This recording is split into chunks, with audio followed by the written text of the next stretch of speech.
Hey everyone, it is March 17, 2014, and today we're going to talk all about iOS 7.1. We're going to answer your questions, and we're going to dive a little bit into iOS 8. This is the iMore Show.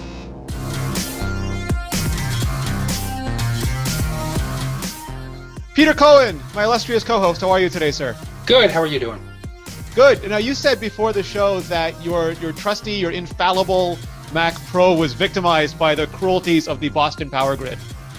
It's true. Well, more specifically, the Cape Cod power grid, which is notoriously unstable. But yeah, we had some weather last night. You know, we had some rain. Well, I guess the northern climes of New England got actually a pretty serious snowstorm. But for whatever reason, that disrupted the power grid momentarily. And, you know, my Mac Pro has been getting angrier and angrier every time something like that happens, and unfortunately today I think it's being positively recalcitrant. So I'm going to have to spend some time after the show today and see if I can't get it back online. With 3 bootable volumes in there, I would hope so, but if something else has gone wrong, we'll see. We'll see what happens. Now, Quebec produces amongst the most hydroelectricity in the world, but we sell it all to America, so we have actually crappy service where we live. So I put mine on an uninterruptible power supply, so I'm not victimized by the power grids, but there's always other things, you know, that can take you down. You know, I used to have a UPS hooked up to this device, and then over time the lead-acid batteries just began to stop holding a charge, and then they stopped working altogether. And it's one of those things where you always put it off and put it off and put it off, and then something happens and you realize that you really shouldn't have put it off. I was complaining just before the show about the weather here because it's the middle of March and we're in the middle of snowstorms. And then we have Doc Rock from Hawaii. We have people from France, from the UK, from Bucharest. There is almost everybody here from a place warmer than me, Peter. Yeah, exactly. You know, I love it when I mention something about the weather on Twitter and people start giving me their local weather reports, and it's, you know, close to 80 degrees. You guys are not helping. You're not making me feel any better at all. So what I did do to feel better, though, is I took some Lindt chili, 80% chili chocolate or something and melted that sucker down, so it's going to keep me going for the show. Very nice. Very nice. All right, so out of the blue, with absolutely no warning, with no Gold Master release, with nothing whatsoever to make us believe it was happening, on Monday, Apple released iOS 7.1. Very interesting. Have they done that before? Have they dropped a release version of software without so much as a Gold Master? I think once. I don't know if it was iOS 6.1, but it was one of the 5s or 6s that had a couple of betas and then just landed. No, of course, the last one got forced out pretty quick because of the security update that was rolled into that fixed the SSL issue. Do you think that all the problems with Springboard reboots provoked Apple to get 7.1 out as quick as it could?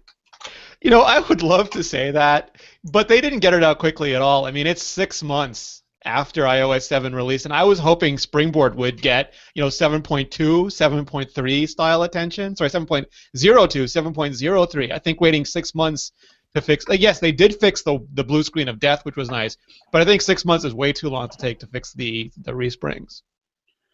Yeah, I would be inclined to agree with you, especially after having suffered with it, you know, repeatedly. Not so much on my iPhone 5S, but it happened a lot on my 3rd generation iPad. I don't know if that particular model is somehow more prone to issues. I know that when I've mentioned it on Twitter and elsewhere, some people say, nope, never had a problem. And other people are like, oh, God, yeah, that happens to me several times a day. Well, that's the thing to understand. Like with any Apple product, any Apple update, it will fix things, and we'll get to the Touch ID stuff soon. It'll fix things for 95% of the people. It'll be about the same for 2 to 3% of the people, and the rest will just get hosed. Yeah. Okay. All right, so we have a little bit of follow-up after last week's show, and this one question was primarily for you, Peter, so we'll get through it as quickly as possible. And it's regarding Snow Leopard and Apple end-of-lifing it for updates. And apparently this is a huge discussion in a lot, especially educational institutions or places that don't upgrade quickly, or people who are stuck using Rosetta applications. Apple, as far as I know, never announces when support for an operating system expires. They also sometimes, like, they skipped a couple Mountain Lion and Lion updates and then suddenly put out new ones. I think the only point we were getting at is not whether it was discontinued or not, but that it's impossible to tell, and especially poor form to speak about it in hyperbolic senses when you can't tell. Exactly. The problem that I had with a lot of the coverage was that it conflated two entirely separate things. It conflated a snow leopard being end of life or relegated to life support status, and these security updates that were released for well, mainly for Mavericks, but also that got rolled into Lion and Mountain Lion updates as well. And I posit that Snow Leopard is still something that's in Apple's current product matrix. If you go to their web store, their online store, you can buy a copy of Snow Leopard right now for $20. Hence, it is still part of Apple's product makeup, regardless of whether or not they're updating it. They apparently feel like it's stable enough that they can continue to sell it anyway. And that's not something that they typically do for a lot of operating system software or for a lot of other applications for that matter. You can't go out and buy a copy of Final Cut Pro 7, for example. God knows that a lot of people would like to, but no, if you want a new copy of Final Cut, you got to go to the Mac App Store and you've got to buy Final Cut Pro 10 and like it, damn it, or Apple will have nothing to do with you. So I don't dispute that Snow Leopard is not getting the same treatment that that Mavericks is getting, but I wouldn't expect it to. Apple wants to incent people to upgrade to their latest operating system software. And you know what? Apple can't. No company can support legacy operating systems or vintage operating systems, I guess is the Apple parlance prefers, is the parlance that Apple prefers. For indefinitely, they've got to move on. They've got to move milestones, and they've got to get on with the development of stuff that they think is important. All right, so with that spirit in mind, we're going to get on with iOS 7.1. Like we said, Apple dropped it like a mini bomb on Monday. I usually like the Gold Master because I don't believe I should start a review for a product until it's in Gold Master because too much can change. The way the screens look can change, the behaviors can change, features can get added or removed. So I didn't even start my review. So I am still working on my review. I've been putting up bits and pieces of it during the week so that people wouldn't have to wait so long. But the whole collected review, I'm probably not going to get up until tomorrow. But that's first blogger problems. Getting down to the features, the most important one, the first one Apple lists is CarPlay support, which we spoke about last week. And the only interesting development I've seen since then, Peter, is these rumors that it might come to third-party audio systems like Pioneer. Yeah, I'm not a big fan of Pioneer head units. I've got an iPod compatible head unit in aftermarket head unit in one of my my vehicles that was made by Pioneer. But I'm glad to hear that they're considering it. And if third-party car stereo makers are part of Apple's plan here for CarPlay, that could be very exciting. I don't necessarily see it integrating the same way that auto manufacturers will, because auto manufacturers are talking about doing things like building a Siri button into the steering wheel so you can talk to Siri and get stuff going without having to press anything on your dashboard, which is a great, anti-distraction measure. How that'll exactly work with third-party aftermarket head unit makers is anybody's guess, but it would be nice to see Pioneer and others developing systems that make use of this technology, because I think it's something that a lot of people want, but not everybody's ready to buy a new car, and not everybody's interested in buying a new car, period. A lot of us like to wait for somebody else to take the depreciation hit and then drive a cheaper car off the lot at some point a couple of years down the road. I think that was Joe Keller's headline, actually. iOS in the car, CarPlay may be coming to third parties or maybe coming to aftermarket. No new Mercedes required. Yeah, exactly. All right, so I'm going to move right through the CarPlay because we covered that a lot last week. Siri. So this is one of the more interesting things. Siri can now be, I don't know what the right word is, but it can be very specifically controlled. Previously, you press the button, the home button, hold it down for 2 seconds, you talk to Siri, and then it would wait and try and figure out when you stop talking. You could hit the home button again to speed up the process, but if the television was on or other people were talking, it could go on for a little while still. Now you push down the home button, optionally, sorry, you push down the home button, you keep it held down, you talk to Siri, and the moment you're finished, you let go, and Siri begins processing instantaneously. It reminds me of the old push-to-talk telephones. Yeah, that's interesting.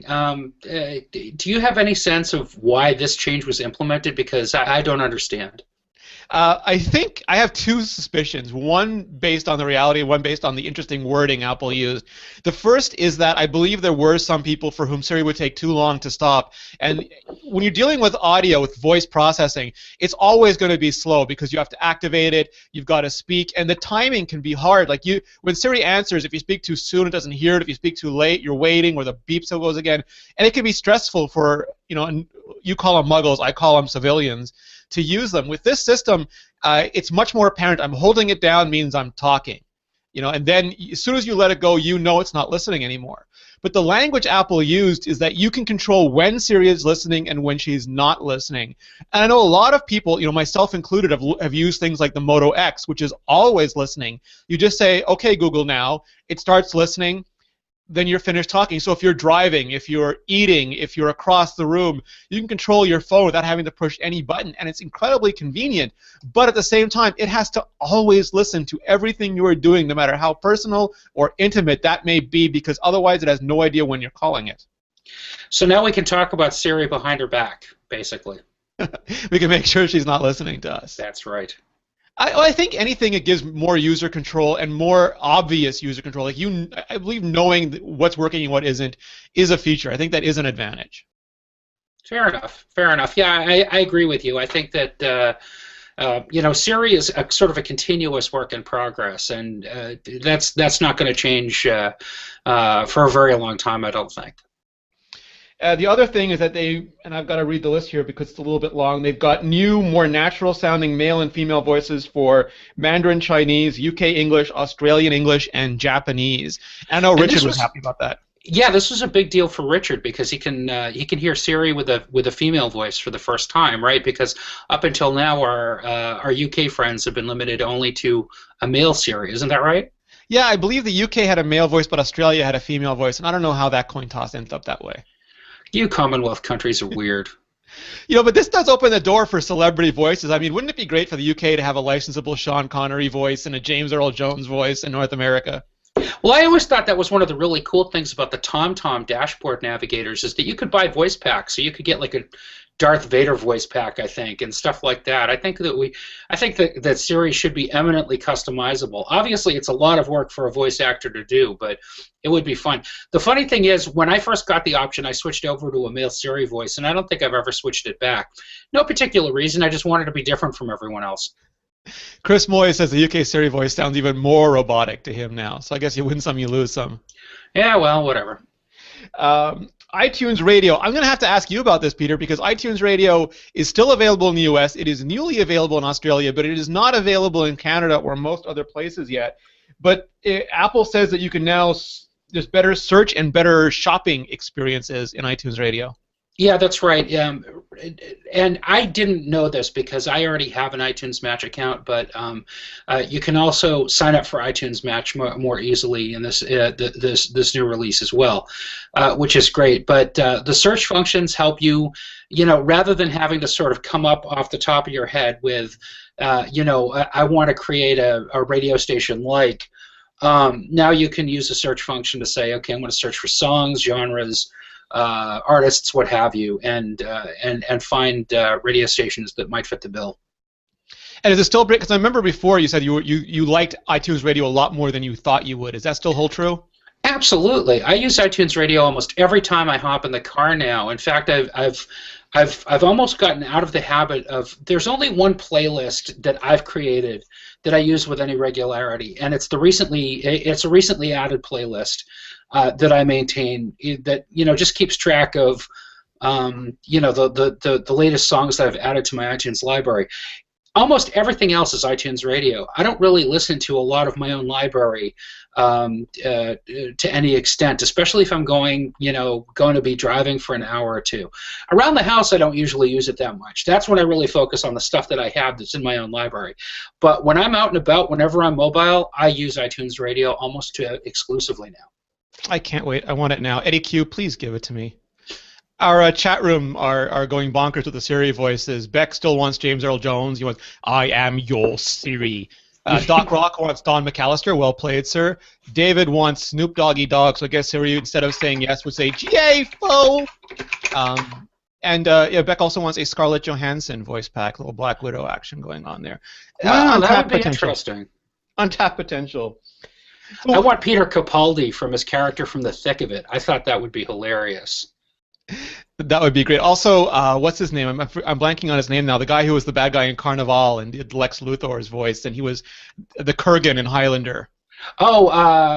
Clancy Brown. Right? Yeah, I mean, Mr. Krabs from SpongeBob SquarePants. Yes. Some of the more interesting updates, and I think just from an Apple point of view, have got to be the accessibility features. So now what you can do, so when Apple introduced iOS 7, it had a whole new look. Johnny Ive got the team together in around November, December. He got everyone from Apple together. He had this bold new vision for iOS, and it was going to be clean and digitally authentic and take advantage of the Retina display by using Helvetica Neue Ultra Thin as one of the fonts, because you could have really high-quality fonts. It would also have all this physics and particle engine that would have things knock and bounce around and scale in and scale out. And it would remove all of the affordances. It would remove the chrome from the buttons. The buttons would be naked in a sense, because he felt that the training wheels could come off. We'd had iOS for 6 or 7 years, and we were ready for a more sophisticated, less handheld experience. But it turns out not so much. So with iOS 7.1, you can now go in and make the fonts bolder. Not only the fonts, you can make the glyphs, which are the small icons in a lot of the toolbars, heavier. Now, Peter, it does require a restart of the iPhone, and I'm not sure what process in the iPhone demands a restart just to change your font weight. Well, the way that accessibility has worked ever since iOS 7 was released was that you had to, if you enabled bolder fonts, you had to restart the device. So that's pretty consistent. But I know that for some of my older customers at the store that I work at on the weekends, they would come in and say, "I can't read the spidery text. I can't make any sense of this." And you could turn on bold titles. And that would give people a much more consistent experience with what they were used to with iOS 6, looking at the names of applications and so on. But it did require a restart. So I guess something in the operating system makes that have to happen. And the interesting thing is, you could, like you said, you could bold them for a while, but now you can bold the keyboard, which previously you couldn't do. It bolds the calculator, and again, those little buttons. And the trash can and the share button do look kind of funny bold. It did make me like them better thin than I did previously. I can understand that. The next thing you can do is reduce motion, but reduce motion goes a lot further than it used to. So the motion is that physics and particle engine I was speaking about, and it did cause vertigo and motion sickness for some people. They had to basically close their eyes when they were doing any transition in iOS. And Apple fixed that, I think, first in iOS 7.0.3 and did crossfades instead. Now they have extended that to multitasking will crossfade now. And I believe a couple other, the messages will no longer knock about. You don't get the bouncing effect on them. And the weather app, the animations freeze, and you don't get the parallaxing anymore. Yeah, and I mean, a lot of people have discounted this as, people quibbling over minor behavior in the operating system. But for those people who are affected, whether they have some kind of vestibular disorder or brain injury or just don't like it, it was a serious problem. So I'm really happy to see Apple address this in iOS 7.1, and I hope that they continue to be sensitive to those people, because that remains very important and a big reason why a lot of people prefer Apple products to the alternative. Absolutely, and that brings us to the last one, where you now have the ability to display button shapes. So previously in iOS 6, you would have a lot of chrome around the button. You'd actually have a 3D embossed effect, and Apple removed all of that. And that's usually called an affordance, which means it sort of helps you know what to do with a control. The classic example is a doorknob, you know instinctively to turn it. A handle, you know instinctively to pull it. And the outline around the text would make you instinctively know it's a button, I can push it. So Apple got rid of all that, and now they let you put that back, although it's not the same embossed look you previously had. It's more of a darker outline. It's not quite lined up the way I'd like it. Yeah, that's a work in progress. I think Apple's still got a little work to do there. And it'll also underline. So, for example, in a modal dialog, when it pops up, it'll underline them like web links. And that's good for people who might be colorblind and can't tell just based on the color of the text that something is a naked button or not. Exactly right. Also, there's two new options. One, both of them are to help with contrast. You can darken things. So, for example, the bright blue or bright red text becomes a darker blue, a darker red in those naked buttons. And you can also reduce the white point. So the background, instead of being really white, will be a step or two down and be more of a light gray. Good changes, I think. They're very, very subtle. Even in screenshots, I have a hard time, picking out the differences. But for people, for whom it'll make a difference, it's important. So the interesting thing with me here, Peter, is that Apple doesn't take step backs very often. They're not easily swayed even by massive user feedback. And what's interesting here is they didn't do a step back, but they did put a lot of options in. And options are never a great choice as a designer, because you never want to offload decisions to your users that you should be making yourself. And also, you don't want to load up a ton of options because it makes it more complicated. And thirdly, a lot of people never use options. They don't even know they're there. They just leave their stuff on default. What's interesting to me here, though, is that it's because Apple didn't walk it back, I kind of get the feeling that Johnny Ive and his team really do believe that this is the future of interface, and it's just taking some of us longer to get there than they hoped it would. So they're sort of giving us this safety escape valve in the meantime. Well, I don't pretend to understand what's going on in the minds of Apple's designers, but I think that enforcing arbitrary standards just for the sake of consistency it can be really dangerous. Leaving things in their default is what most people are going to use them like. In any case, people aren't going to make a lot of arbitrary user changes or user interface changes right off the bat. So it's a question of discoverability. It's a question of having them there, and for the people who can use them, for the people for whom it makes a difference, it's a big deal. The thing about iOS is that, unlike OS X, for example, it's not really that extensively customizable. It's certainly not as customizable as the Android user experience is. And this is something that I've come up again and again in discussions with Android users over, where they'll look at my iPhone and they'll kind of sneer and they'll say, yeah, but can your iPhone do this? And then they'll show me this cool effect or this cool ability that they've managed to download through the Google Play Store. That's something that you can't do unless your phone is jailbroken on iOS. So maybe this is a little bit of a capitulation to that kind of ideology.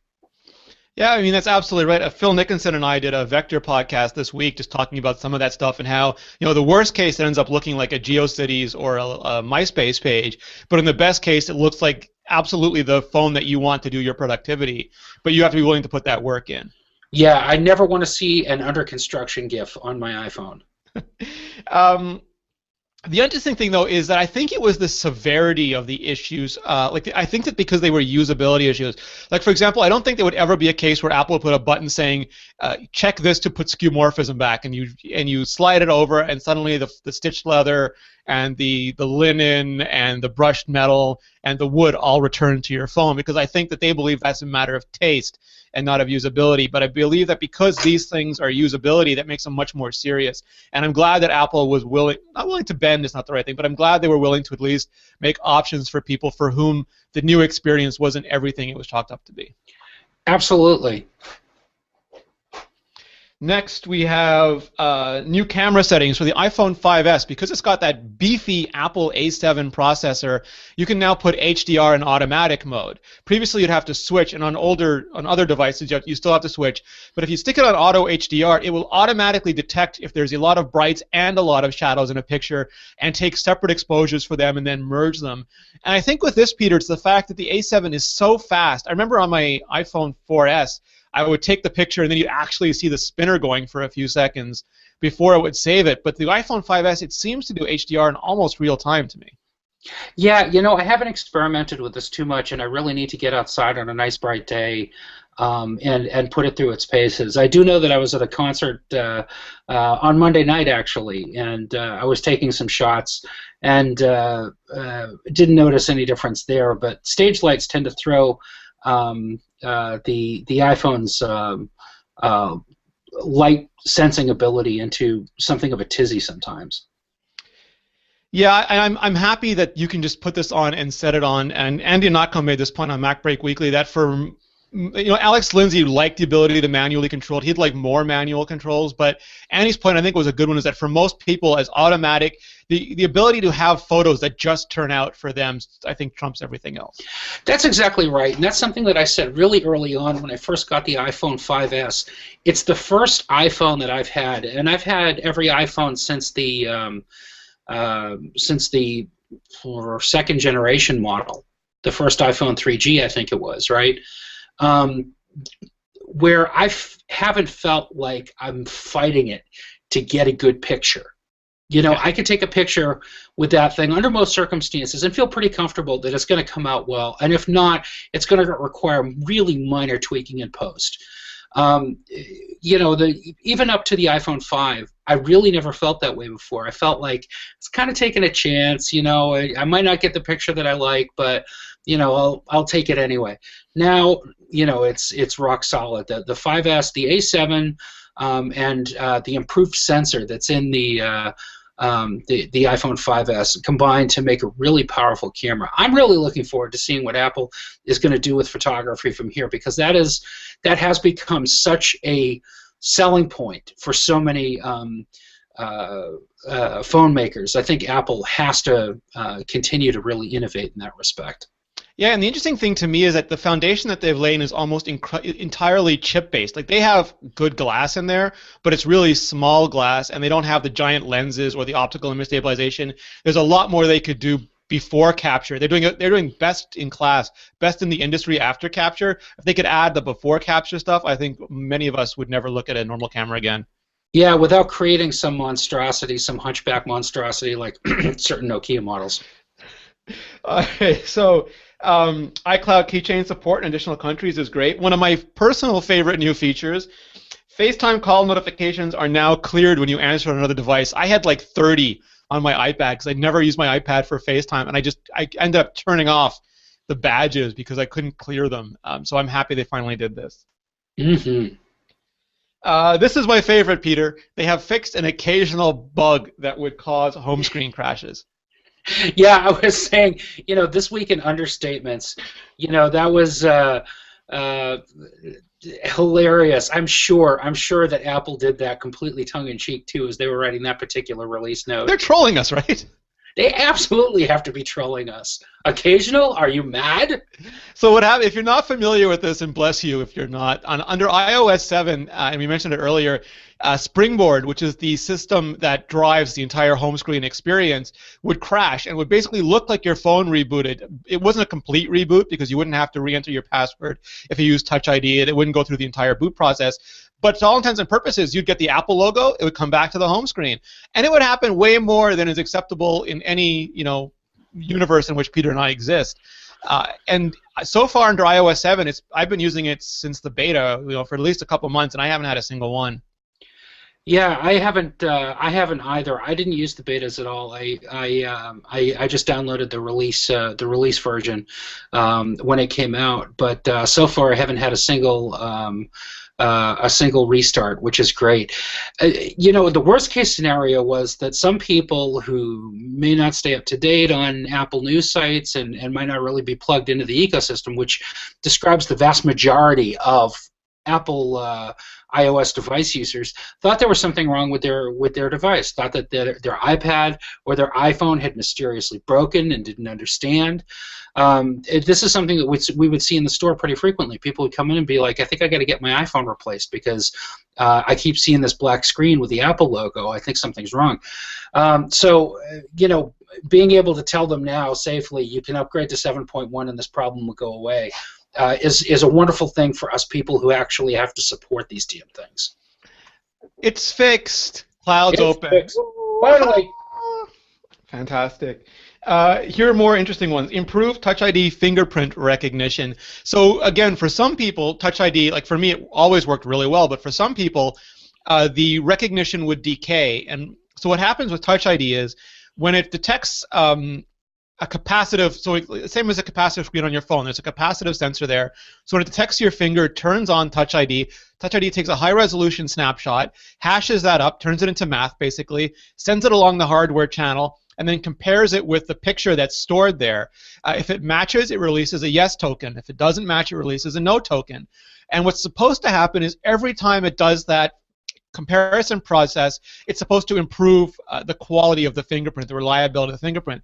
But for some people, and I don't know if it was just chaos theory and it was an aberration branching off, or it was actual decay of the data stored in the fingerprint in the Touch ID sensor, it would get worse and worse over time.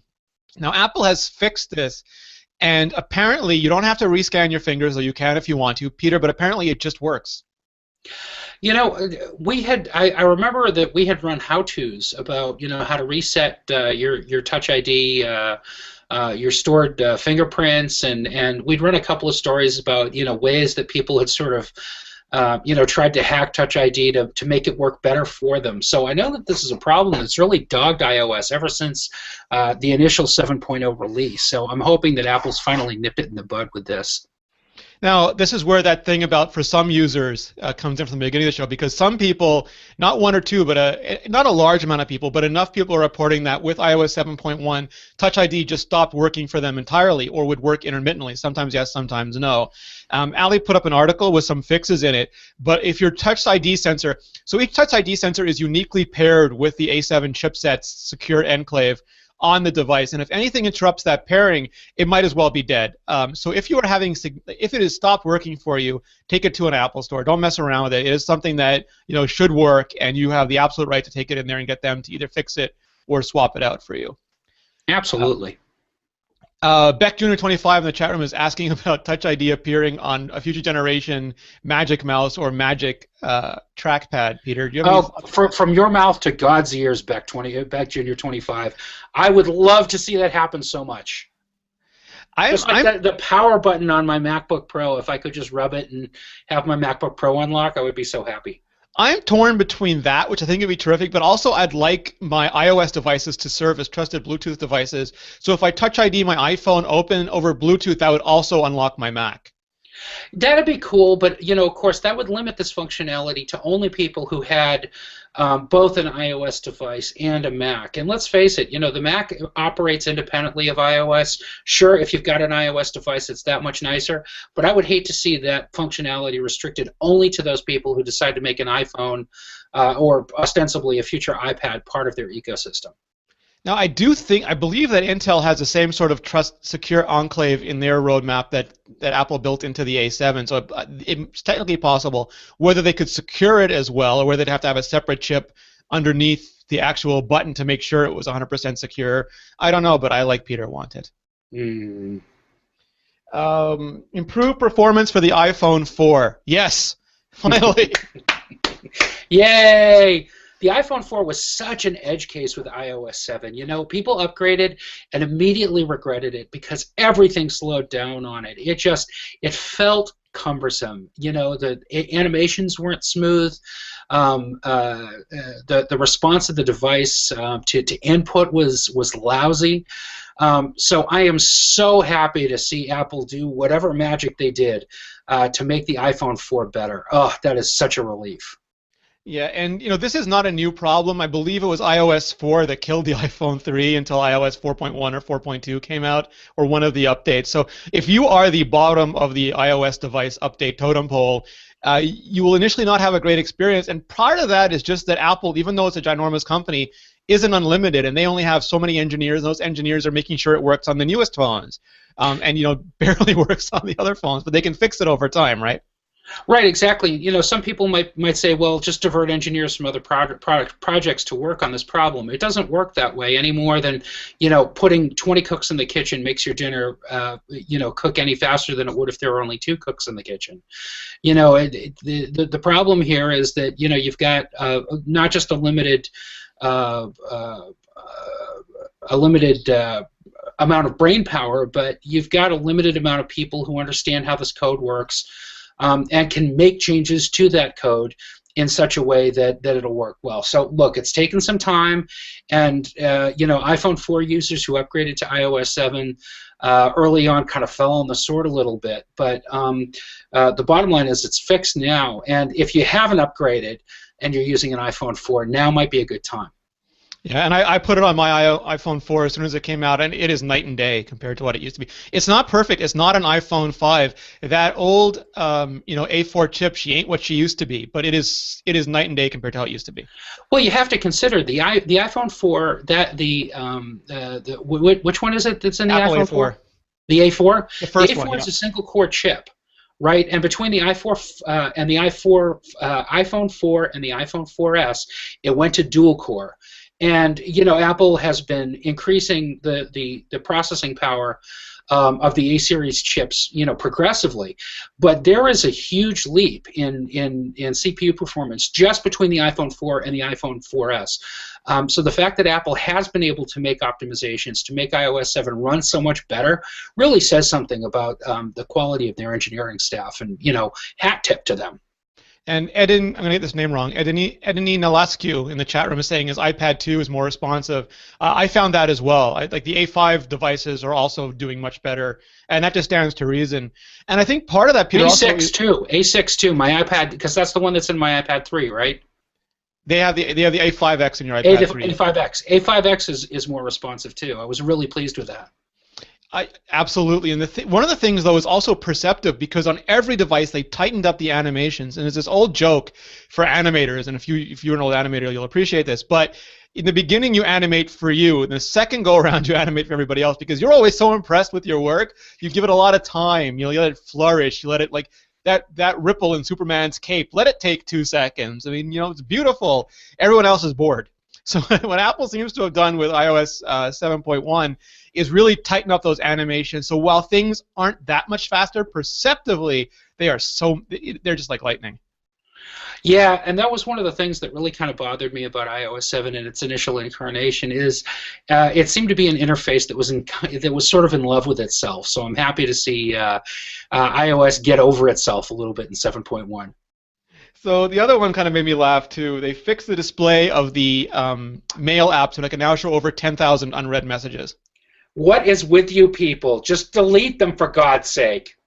Like you, Peter, I get the fire hose of iMore email, like the news, the apps, the podcast email, all that stuff.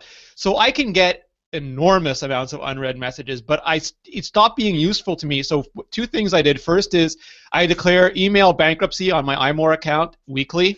To go in, mark all as read. And the other thing I do is I turn off badges for everyone but VIPs. I can understand why you'd have, like, depending on your job, why you'd have 10,000 unread messages. I don't think there's ever a case where you'd have 10,000 unread VIP messages, because then I think there's other issues at play. I think a lot of people have gotten into the habit of using email as sort of a database of what they've done, and sort of an extension of important knowledge that they want to keep. So I can understand why lots of people have a lot of messages, but the idea of having like 10,000 unread messages just terrifies me. You're almost doing it just to see that badge at that point. Yeah, exactly. All right, so the last one is also interesting. Continued user interface refinements. We mentioned the animation, but for example, there's new screens for the phone. So when the phone rings, whether it's in whether the phone is locked or not locked, you have a nice new interface, and I quite like it. It's also, there's a new power down interface, and both of them make much more use of the circle that iOS 7 brought to the avatars previously. And I think it's actually really attractive. Not everybody is in love with this. Some people have remarked that they're upset that when you get a call now, for example, you don't see a full screen image of the icon that's associated with that person, or if you've taken a headshot of them, their portrait. Instead, you just see it as kind of a badge. I understand why people might not be too happy with that, so I'm not sure what to do about that. You can't make everyone happy, I guess. I forget if it was Andy Nako, but somebody said that it's better for privacy because if you're out with somebody and someone else calls that you don't want them to know about, no longer do they see their giant face on the screen. It's much more discreet. Okay, I'll buy that for $1. The other thing that changed is there's little things too, like on the clock app now, you can tap the time and it'll alternate between numerical time and clock faces. And I think little tweaks like that, yeah, not major, but they start adding up to good changes overall. Little bits, little tweaks here and there. Lots of stuff in iOS 7.1. Yeah, 6 months in coming. So what do you think, Peter? Was it worth the wait? Did it take too long? Is it a much better experience? I think it's a substantially better experience. Whether or not it took too long is something that I can't answer. I'm quick to defend Apple, with people who say, why was it the other way before or whatever, and with my cooks in the kitchen analogy, but I hope more than anything it was a learning experience for Apple.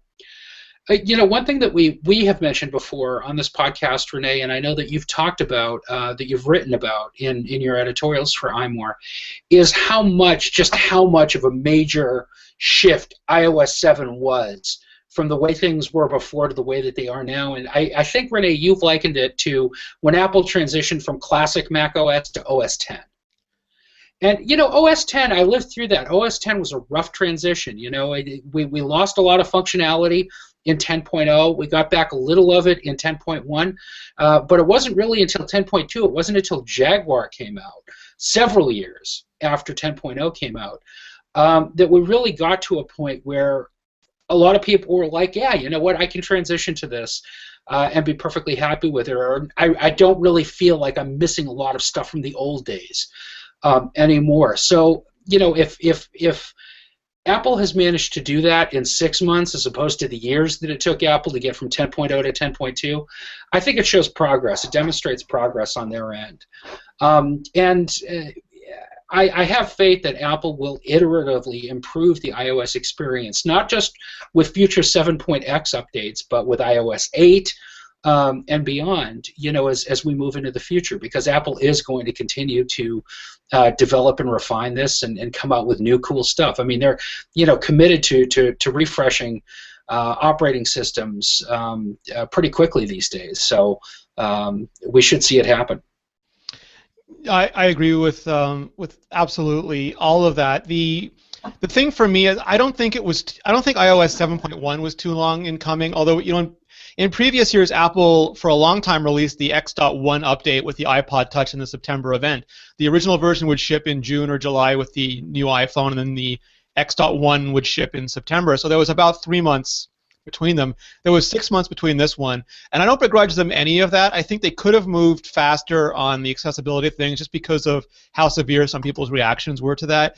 The resprings, I still think, the resprings were fixed early on in the beta cycle, which, a month or two ago. They managed to patch a lot of stuff. They patched LTE issues in China. And I say this not knowing what other dependencies there are, because it's easy for me to say fix the resprings, but fixing the resprings may break a lot of other stuff. There's a lot of repercussions in that. But I think the resprings was a severe enough issue that it should have been, DEFCON 2 maybe on the fix list, just because it was interfering with the way that people use and enjoy their Apple products, and that to me is always a shame. Absolutely, yeah. No, I think that should have been a higher priority, but one way or the other, I'm just glad that it got fixed. Absolutely. And there's a couple things in the chat room also mentioned. Velv G says that app icons become transparent when you move them. Neil Douglas says, don't forget the Martian Manhunter green icons have been toned down. All good stuff. Nice reference, by the way. David Koschelniak, I hope I got that right, is saying that it's been dreadful for him, that it's basically ruined his iPhone 5.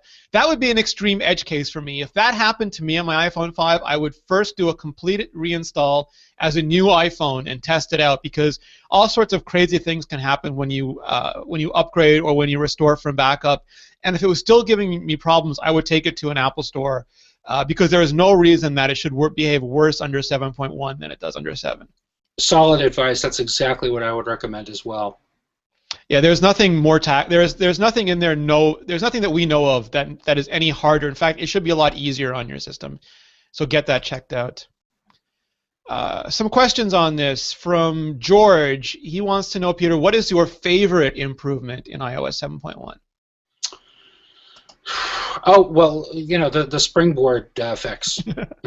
No question. That occasional home screen crash was my number one pet peeve with 7.x. I agree with you there. I would also say, though, for me, it was just tightening up the animations because it's made the entire thing so much perceptibly faster. It just feels like the whole thing is more responsive to me. Yeah. Number 2 on my list would be the iPhone 4 improvements. I think that's a really big deal for a lot of people. Dan Carvilvo. I'm bad at these names. Why can't they make a delete all button in the inbox like they do in the trash? Man, I'd love a delete all button. Yes, I would too.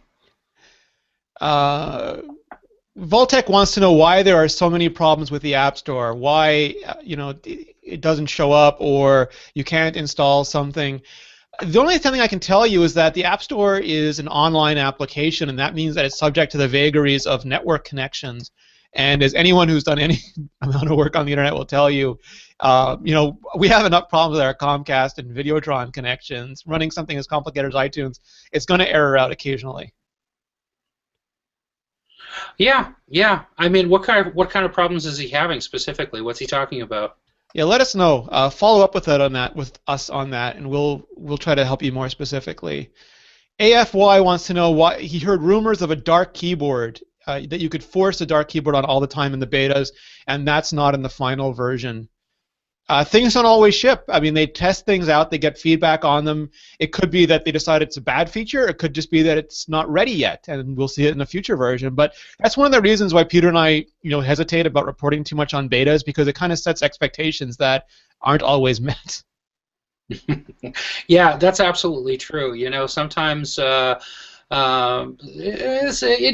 may just shelve it for a future iOS release too. That's a possibility as well. Marshall Savage wants to know, and you already addressed this, Peter, why there are no full screen pics on the incoming call screen anymore. The only thing I've heard is privacy, but I don't put it past Apple to make a purely aesthetic decision about it. Mm-hmm. Georgi Valev wants to know, have you noticed any difference in keyboard accuracy? Mine's been misspelling a lot since the upgrade. Any difference for you, Peter? No, not particularly. Autocorrect seems its usual sort of indecipherable self. I did notice that Apple changed something about the way the keyboard worked in iOS 7, and I forget exactly what it was, but it changed slightly how you had to hit the keyboard for optimal usage, and it took me a while to adjust to that. But 7.1, I haven't noticed any difference. I preferred iOS 6 because I'd spent 6 years getting accustomed to its idiosyncrasies, but I haven't noticed any difference between the last two. Mm-hmm. So we forgot to mention this. I forgot to mention this. This is from ItDish about the calendars. So iOS 6 had a combined month and list view for the calendars on the iPhone version of the interface. That disappeared with iOS 7. You could only get the list view by tapping on the search box, which was maddening. But in iOS 7.1, it now has a new toggle button. And when you're in month view, pressing that changes it from full month to month plus list. And if you're on the day view, it toggles it from the standard day view to list view. And I like both those changes a lot, Peter. Mm-hmm. More on the dark keyboard. Speed comparison. How much faster is the iPhone 4 on iOS 7.1 versus 7? I'm going to go for a lot. Somewhere between a little and a lot. Ars Technica, I'll find the article. Ars Technica did an actual measurement of it, and it was a significant difference. It wasn't one of those 2 to 5%. It was, 50 to 75% on some things. All right, so now the questions are veering into iOS 8, so maybe we'll just switch topics for the end of the show. There's been a bunch of leaks. Mark Gurman from 9 to 5 Mac has been doing his usual stellar job at ferreting out the secrets in Apple's vault, and he's published a series of articles. If I remember correctly, he'd previously talked about HealthBook. This week he spoke about Maps, that Apple is going to do a lot to improve the Maps experience. They're going to reintroduce Transit. Now, I've heard about this as well. So what happened was when Apple and Google came to a parting of the ways before iOS 6. Some people blame Apple, some people blame Google, but it takes two to not tango. they decided they could not continue their relationship, so Apple had to come up with their own basic map data, and they licensed it from TomTom and some other people. Didn't do a very good job with the data aggregation, cleansing, or sanitizing, so the original experience was bloody poor. They also could not license all the information you needed for transit. That's incredibly difficult. A lot of municipalities have their own little transit organizations that want to control everything. You're dealing with hundreds, if not thousands, of little fiefdoms. But Apple has bought a couple transit companies that are working really hard on getting the deals in place so that they can provide transit directions. Mark had a mock-up of the interface, and it looks, what you'd expect transit to look like in the app. And I think that's a huge win, Peter. I think, right now people can go to Google, they can go to other applications, but Siri ties into the core mapping operations. It's the default mapping client, and transit directions really should be there. Yeah, I mean, at the time, Apple tried to turn adversity into opportunity, saying, look at this great opportunity that we're giving third-party map developers to come to our rescue and sort of fix this hole. But the bottom line is, people don't want to have to mess around with third-party map applications, and they never quite integrate, they never work the way that you expect them to, and it's just an inconsistent user experience to go from one tool to the other, ostensibly for the same information. So I think getting transit information in iOS maps was or is very important, and I'm glad to see them doing it. The other rumor is that they're going to be doing a lot more with indoor mapping, and this is sort of the nascent mapping race. Apple's not behind, not the right word, but they didn't get into mapping until way after the TomToms and the Nokias and the Google did, and they're catching up. But everybody now is running to get indoor mapping right. And you have GPS satellites for the outdoor mapping. Indoors, you don't have that advantage. So you've got to come up with technologies, be it iBeacon or be it using your phone to actually map out where people are walking. But the advantage is if I go to Peter, visit Peter, I don't know what office he's in. I don't know where to find parking. So with indoor mapping, I could be at a museum. I could be at a natural history park or something, and it could guide me around inside the way that it does outside now. Mark also mentioned they might be working on augmented reality for this, which is where you hold up your phone, you look through the live view like the camera, and it layers data on top of that. Apple's been working on that for a while. They bought some companies that are really good at that a long time ago. But augmented reality never really caught on. It's just people haven't been comfortable holding up their phone and looking at the Starbucks to see what specials are there. So I'm going yay for the indoor mapping, Peter, and I'll believe it when I see it for the augmented reality. There we go. Augmented reality would be cool though, because I can't tell you how many times where I've been using maps to navigate around, like for example a city, and it's like, oh, which way am I going on the street? Am I going left? Am I going up or am I going down on the map? Not exactly sure which. Sometimes I lose my orientation, or sometimes I get confused. So maybe I'm just an idiot, but it'd be nice. No, I agree with you completely. The other thing that he mentioned was that Apple is finally, I'm actually going to use a finally word, finally bringing TextEdit and Preview to iOS. And for me, like the apps, I could take them or leave them because there's other apps that do the same thing. But the whole problem with the way that Apple's been doing iCloud on an app-by-app basis is that I will use TextEdit or Preview on my Mac, save stuff to iCloud, and not be able to access it at all on my iPhone. That's exactly right. And I have run into the same issue, and it drives me bonkers. I would still prefer that Apple make that, and I've been asking for this for years, so I'm not holding my breath. I would rather they have file.app and file.app and file picker the way they have photos.app and image picker. So basically, any app that you give access to can open up the camera roll and let you choose pictures. I would like iCloud to have a similar app so I can open it up and pick the documents that I want, or then any other iCloud app could open it up and pick documents. Because going back to iOS 5, I still have this problem that if I was using Elements, I make some document, well, not Elements, that uses Dropbox, but an app that ties into iCloud, like open up Pages, I make a couple documents, I save them, I then find an app I like better, like AI Writer or whatever, delete Pages, start using AI Writer, I need a document I made in Pages, I have to go back and reinstall Pages, and that's just not how documents are supposed to work. Not only that, but it's not a very Apple experience either. So, anything that kind of improves the workflow there in iOS is a good thing, I think. And now some people don't believe this because the icons that are shown on the alleged screenshot and the alleged mock-up, sorry, not the alleged, but the mock-up, they don't look like iOS icons, and that's perfectly normal. If people are just experimenting or working on ports of these apps, they can just easily throw the Mac icon into an iOS icon holder, and they'll make a proper version, like the iWork apps. The iWork apps happen with this too. And they'll make a nice iOS version before it ships, if they're ready to ship with iOS 8. Yeah, never assume a mock-up is representative of anything that you're going to see in the final release. Yeah, I mean, everyone has to, they're not cutting corners, but while you're working on developing an app, you're probably not worried about the final icon yet, because we're not supposed to see it, technically. Well, take a look at the stuff that Apple gives to the Trademark and Patent Office, and then compare it with the actual finished work. Yeah, absolutely. Saw that there was also a HealthBook icon on there. We keep hearing about HealthBook. I'm still, again, I think it's a neat idea. I like the fact that all the pedometer stuff, whatever else, Apple's health stuff gets collected in the same place. I think it'll be about as useful to me as Passbook, which means I'll have one or two things. Like Passbook, I use my Starbucks card, I use my movie card, and I use boarding passes, but I don't use anything else. And I think HealthBook will probably be the same. I'd love to see some standardization there with EHR data and stuff like that, but I think that's pie in the sky dreaming. I don't think Apple, for all of its market clout, I don't think Apple's got the pull that it needs for that.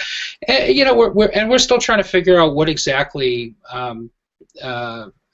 Apple's long-term strategy is here. We know that they've met with the FDA. We know that they've had some talks about the sort of data that they want to use and how that might be embedded in devices, but still too far from it to really see an overall strategy or understand what exactly Apple's going to be doing. Sort of the last thing on the iOS 8 front from our good friend Mark Gurman is iTunes Radio going to a separate app. I don't think that would surprise anyone. Videos came out of the iPod app, podcasts came out of it, iTunes U came out of it. If iTunes Radio was separate too, I don't think that would surprise anyone. Yeah, I just like to see Apple take the separate the features out philosophy to iTunes on the Mac. They can't because of Windows, Peter. Because it's a bloated pig. It just depresses me. I hate iTunes on the Mac so much. My ideal scenario would be for Apple to kill iTunes on Windows and just make an iTunes on the cloud that works in a browser, and then they would no longer have to worry about that kind of support. iTunes, do you remember the movie Blade? Yes. iTunes is starting to remind me of Pearl from Blade. The hideously obese vampire that doesn't actually move. Well played, Peter. All right, so this is not directly related, but it's something I wanted to bring up because Google Drive has just drastically cut the price of their storage. I think you can get a terabyte now for $10 a month. I don't expect Apple to follow suit because they're very different services, but Ali wrote an article about it, and I stuck my own 2 cents in there, and I really think that when you buy a device from Apple, it should include enough storage for free to back up that device. So if I buy a 64 gig, because right now you get 5 gigs for free, and for $100 you get 50 gigs. So if I buy a 64 gigabyte iPhone, which I did, and I chalk that thing full, yes, there are some stuff that's free, I would have trouble backing that up completely, let alone if I also buy an iPad. And I think it's in Apple's best interest to want us to buy multiple devices. So I wish that Apple would give us free storage for backups, not for anything willy-nilly, but for backups for every device, every iOS device that we own. Yeah, backup and syncing, I think that would be good. And obviously you don't need, if you've got a 32 or a 64 gigabyte iPhone or iPad, you don't need 32 gigabytes or 64 gigabytes to back up all the data to it. iCloud Backup doesn't back up applications, for example. It backs up information about the apps, but it's downloading fresh copies from the App Store when you restore that backup. So, there's a lot of space that gets used on your iPhone, your iPod Touch, your iPad that Apple really doesn't need to store in the cloud because it would be unnecessary duplicate information. But, photos, documents, settings, all that stuff, Apple should be giving you enough to back it up for free. And when you compare the cost of iCloud compared to other comparable services, there is a distinct lack of value compared to other services. It really, and this isn't new. Apple has always worked at a deficit when it's come to its cloud offerings. Ever since I mean, MobileMe.Mac, iTools, didn't matter what. Every time you compare Apple against the competition, it's come up short here. So now that Apple's got these huge data centers, now that iCloud is an indelible part of the ecosystem, not just for iOS, not just for OS X, but for Apple's overall strategy, in terms of making your data accessible wherever you are, regardless of what device you're on, it behooves them to try to just work competitively here instead of offering us insulting amounts of data for ridiculous amounts of money. Sybil says he or she, forgive me, I'm not quite sure by the name, has 128 gigabytes of iPad Air. And that's the thing. When Ali did her article, she did a bunch of research, and it turned out that camera roll was what used the most data, followed by iMessage, because iMessage people often message each other videos and images, and those end up being duplicated sometimes on the camera roll as well, and then duplicated in iCloud. Yes, PhotoStream is quote unquote for free, but it only stores things up to a month and up to 1,000 images, and it's video. It doesn't do the same thing as backup. And photos are really, really important to people. As anything Apple should be backing up, it's going to be photos, and it's what their competitors, Dropbox and Google Plus and Facebook they want to auto-upload all your pictures for you. So I think that's definitely an area they could be more competitive. Certainly. The last thing I want to mention is Peter and my mutual friend Jim Dalrymple is down in Austin, and it looks like he is having a grand old time, Peter. God, he's taking pictures with Imagine Dragons and interviewing or talking with Chris Cornell from Soundgarden. He's having... he is just such a rock star. It's amazing. Richard Devine sort of exasperatedly put it last night that Jim can get where water can't. I think that's quite correct. Jim is a new form of a new state of matter, I think. But if you're interested in iTunes Festival, first time in the U.S. is at the South by Southwest show in Austin. Jim is doing a bang-up job in covering it. I even saw his byline in Fortune. So that's awesome. Right, yeah, and not in one of those self-promoting crappy blog pieces in Fortune either. Philip Elmer DeWitt, the columnist for Fortune's Apple coverage, gave Jim the floor. So that's a big deal. Oh, Sybil is the same Sybil in the Twitch chat. Welcome, Sybil. Sorry about that. I did not... Different avatars and different chat things through me. Yeah, absolutely. So please do check out Jim's coverage. Peter, I got sent a copy of Haunted Empire by Yukari Kane. I'm going to be reading that this weekend, and I'm going to report back. Oh, very good. Yeah, I'm going to be very interested to see or to hear what you think of it, Rene. It's interesting. This is the book that's about Apple post-jobs. Yeah, and The Guardian, I didn't read it because I don't want to contaminate my review, but The Guardian apparently gave it a scathing review. So we'll see how that goes. I'll report back next week. Well, yeah, and I mean, for people who aren't familiar, Kane was the Apple beat reporter for Wall Street Journal for a number of years, and she got a lot of inside baseball news about Apple that no one else was able to get. She got the liver transplant story. She got the liver transplant story, exactly. So, she's in tight with those folks. So don't assume it's speculation or anything of the sort. Yeah, and this is a discussion that Peter and I have a lot. The thing that's interesting to me is that, and this is whether you're reporting on rumors and it applies strangely to reporters, to analysts, and to sources, is that data and analysis are two incredibly different things. You can have phenomenal data and great analysis. You can have phenomenal data, poor data, great analysis, and poor data, poor analysis. And I want to find out which one on that scope this falls into. Exactly. All right, Peter, so for people who are not yet familiar, where can they find you? They can find me on iMore.com and on the Twitters at Flarg, F-L-A-R-G-H. And you can find me at Rene Ritchie. Thank you, everyone who joined us in the chat room. Thank you, Aaron and Eden and Beck and Sybil and Doc Rock and Neil Douglas and Ednini Kalescu, sorry about the name, and Velv G, and Tim Girl, everybody who joined us in the chat room. If you have not ever joined us in the chat room, if you have not joined us live, you are missing Shakespeare the way it was meant to be performed. We are here every Thursday, 4 p.m. Eastern, 1 p.m. Pacific. Right now, because the daylight savings time is different, we are here at 8 p.m. Greenwich Mean Time. That'll soon be 9 p.m. British Summer Time, but you can always check on the site for the latest and greatest updates as to the schedule. If you can't join us live, we absolutely forgive you. You can find the show recorded on iTunes. There's an RSS feed for it. The video version of the iTunes and RSS feed is not currently functioning because we're still transitioning hosts, but all of our shows are on youtube.com/iMoreVideo. You can find every episode there, and we really appreciate every single one of you who takes the time to watch. Peter, have a great weekend. Thank you so much for joining me. You too, Rene. See you, everybody. Thank you, chat room.